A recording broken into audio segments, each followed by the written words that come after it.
Hello everyone. ఇక్కడొచ్చేసి మామిడికాయ పప్పు recipe ఎలా తయారు చేయాలో చూద్దాం.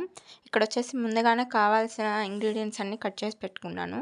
ఒక mango and half onion, 2 tomatoes and 2 పచ్చిమిర్చి ఇవి కట్ చేసి పెట్టుకున్నాను. అలానే కందిపప్పు 2 టైమ్స్ వాష్ చేసుకొని ఒక 20 మినిట్స్ అలా నానపెట్టేసిన తర్వాత ఈ వెజిటబుల్స్ మొత్తం కందిపప్పులో వేసేసుకోవాలి.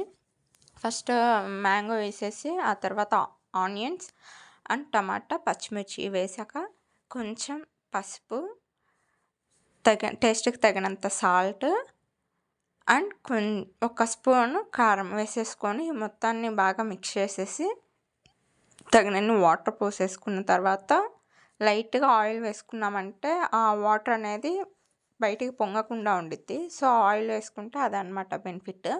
సో, ఇది విజిల్ పెట్టేసిన తర్వాత ఒక 5-6 విజిల్స్ వచ్చిన తర్వాత ఆపేసేసి పోపు పెట్టేసుకొని ఇది పప్పుని బాగా వెనిపేసిన తర్వాత పోపు దీంట్లో వేసి పైన కొంచెం కొత్తిమీర అలా వేసేసుకున్న తర్వాత టేస్ట్ చూసేసి కొంచెం సాల్ట్ సరిపోకపోతే అడ్జస్ట్ చేసుకోవచ్చు. ఇలా చేసుకోవచ్చు మామిడికాయ పప్పు. ఇలా చేస్తే మాత్రం టేస్ట్‌కి టేస్ట్ సూపర్ ఉండిద్ది. అలానే ఈజీగా వంట రాని వాళ్ళు కూడా ఈజీగా చేసుకునే రెసిపీ ఇదొకటి.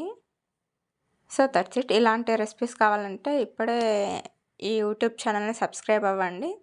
అలానే లైక్ చేయండి, షేర్ చేయండి. Thank you for watching.